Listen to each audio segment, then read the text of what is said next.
Ladies and gentlemen, we have Dr. Sonal Mansingh, Honorable Member of Parliament, and she's also the youngest recipient of Padma Vibhushan in 2003 and Padma Bhushan in 1992. Can I request you, ma'am, to please come on the stage? Thank you so much. With a smile. With a smile, yes. Thank you so much. Can we have a round of applause for the lady, the brave lady here? Thank you so much.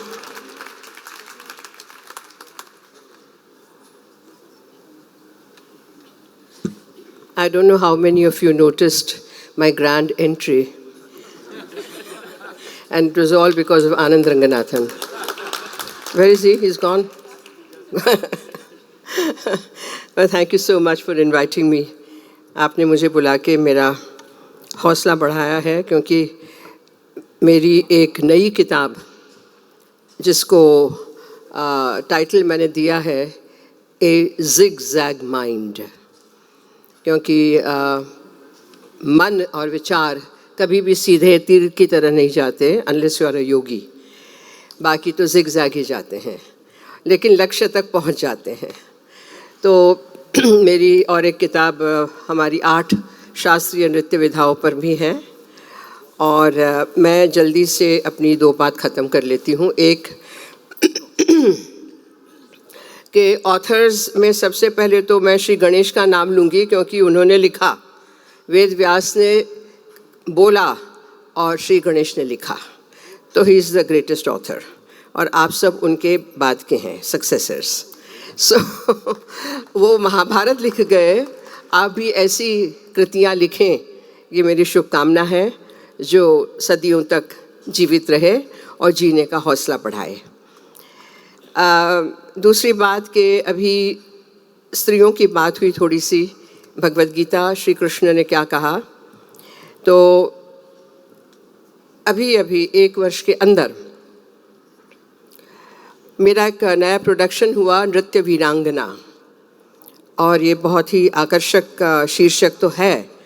तो इसलिए कि इतिहास की बात हुई, मैंने लिखा है समय की नदी घाट इतिहास के, समय की नदी घाट इतिहास के, और उसके बाद आगे वो चलती है कविता काव्य। मैं पढ़ने वाली नहीं हूँ।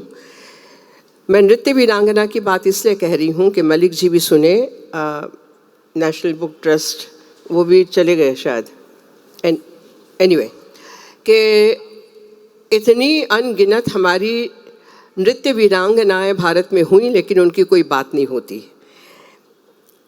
रानी लक्ष्मीबाई के बहुत पहले से भी ये वीरांगनाओं का तो सिलसिला चल ही रहा है, लेकिन अपनी कला के द्वारा समाज को बदलना, समाज की सोच को बदलना, समाज के कुंठा को बदलना, ये काम कलाकारों ने किया है। और उसमें स्त्री कलाकारों की, स्त्री नृत्यांगनाओं की बहुत बड़ी भूमिका रही है। हमारे ही जीवन में रुक्मिणी देवी का नाम लिया जाना चाहिए, लेकिन 150-200 वर्ष पहले मुदुपर्णी देवदासी, जिनका काव्य, महाकाव्य Radhika सांत्वनम, I don't think any one of you have even heard of her or the book or the poem.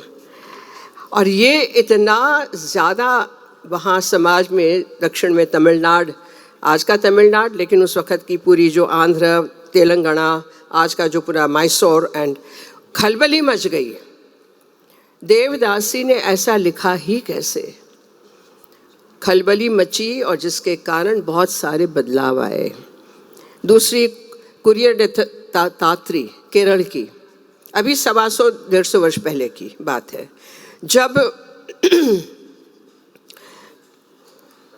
जब ये Nambiar नामुद्री women, they were always holding the palm umbrella, कि सूर्य भी उनको ना देख सके।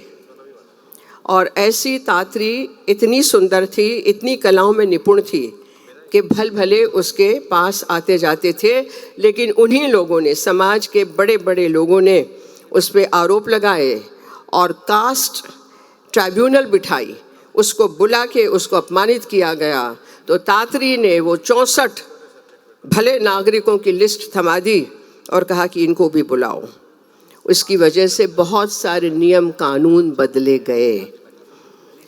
तो मैडम मेनका, जिनकी वजह से कथक कोठों से बाहर आया और आज जो आप कथक देख रहे हैं वो मैडम मेनका की देन है, और रुक्मिणी देवी तो वहीं हैं। तो हमने ऐसे 4, और मैं चाहती हूँ कि इसके बारे में मैं लिखूँगी और वो पब्लिश हो, पुस्तक के रूप में बाहर आ जाएगा 1 वर्ष में। तो मैं इसकी बात इसलिए कह रही हूँ कि पुस्तकें आपको एक अलग दुनिया में ले जाती हैं, मुझे तो ले ही जाती हैं, बचपन से पढ़ती आई हूँ। उसमें यह है कि पुस्तक हाथ में लेने से उसका जो वज़न है, उसके वज़न से आपके शरीर में एक ऊर्जा पैदा होती है। It's not like carrying a phone, mobile phone. एक पुस्तक है। हमें सिखाया गया कि सरस्वती का माला पुस्तक धारिणी। तो हमारे सरस्वती पूजा में और हर एक पूजा में हमारी पुस्तकें रखी जाती हैं, उनकी पूजा होती है। पुस्तक को गलती से भी पैर लग जाए तो हम माफ़ी मांगते हैं। कलम, पुस्तक, ये सारी चीज़ें, इतना सम्मान जिस संस्कृति सभ्यता में दिया गया, वहाँ यदि आज हमें ये कहना पड़ता है कि भाई पुस्तक पढ़ो, पुस्तक पढ़ो, पुस्तक पढ़ो, तो ये कहाँ तक संभव है कि हम हमारी युवा जनरेशन में, अभी वो कह के गए कि विश्व पुस्तक मेला में बहुत लोग आए, लेकिन अखबारों में ये भी आया था कि पुस्तकों से ज़्यादा छोले भटूरे बिके थे। आई एम सॉरी, हाँ, नहीं, सुन के अच्छा नहीं लगा, वो तो ठीक है, it's great fun and great news. लेकिन ये ज़रूर है कि हमें पुस्तक की, जो पुस्तक के पीछे की भावना है, पुस्तक के पीछे का जो एक परिश्रम है, आनंद है उसको पढ़ने का, उसको हाथ में लेने का, उसको धारण करने का। यूं पेज उल्टाते हैं बच्चे, बड़े भी करते हैं, झूठा नहीं करते। हम लोग यूं पकड़ के यूं पन्ना पलटते हैं, ये भी हमें सिखाया गया। तो इतना आदर सम्मान हम यदि देते हैं तो उस पुस्तक की जो वैल्यू है न केवल हमारे लिए लेकिन समाज के लिए बढ़ जाती है। मैं बस आखिर में ये कहूँगी कि गीता का जो 2 अध्याय है उसमें यही है कि जब श्री कृष्ण कहते हैं स्थितप्रज्ञ से का भाषा, अर्जुन पूछते हैं स्थितप्रज्ञ की क्या परिभाषा है, तो उसमें एक श्लोक ये मुझे बहुत पसंद है। सब श्लोक पसंद नापसंद का सवाल नहीं है, लेकिन मैं उद्धृत कर रही हूँ कि दुखेषु अनुद्विग्न मनः सुखेषु विगत स्पृहा वीतराग भय क्रोध स्थितिर् मुनिरुच्यते। मैं वो नहीं हूँ क्योंकि मुझे क्रोध आता है, लेकिन सुख में ज़्यादा उछलना भी नहीं है, दुख में बहुत ज़्यादा क्षोभ भी नहीं होना, और एक वीतराग की तरह आप निरपेक्ष भाव से, सखी भाव, साक्षी भाव से यदि ज़िंदगी जीते हैं। जब मुझे श्री होम मिनिस्टर अमित शाह जी का फ़ोन आया था 2018 में, मैं प्रोग्राम करने के लिए पैर रख रही थी स्टेज पे और भाग के आई मेरी सेक्रेटरी के। मैंने कहा मुझे क्या, तो उन्होंने एक ख़बर दी मुझे 14 जुलाई 2018 कि आपको मनोनीत किया गया है, और उसके धन्यवाद तो दिया, मैंने सब कुछ किया, और उसके 5-10 सेकंड के अंदर मैं मंच पे थी। तो मंच पे जाकर मैं उछली नहीं, कूदी नहीं, मैंने अनाउंस नहीं किया, मेरा जो काम था वो मैंने किया। मुझे लगता है कि कहीं ना कहीं कलाकार होने के नाते हम वीतराग की स्थिति में आ जाते हैं, और मैं सबसे यही कहूँगी, प्रार्थना करूँगी कि आप कला अपने जीवन में उतारें, पुस्तक पढ़ने की चेष्टा अपने जीवन में उतारें, और आप सभी जो ये लेखक हैं, ऑथर हैं, कवि हैं, आपकी कृतियाँ सदियों तक पढ़ी जाएं, यही मेरी शुभकामना है। नमस्कार। अब मैं लिखूं?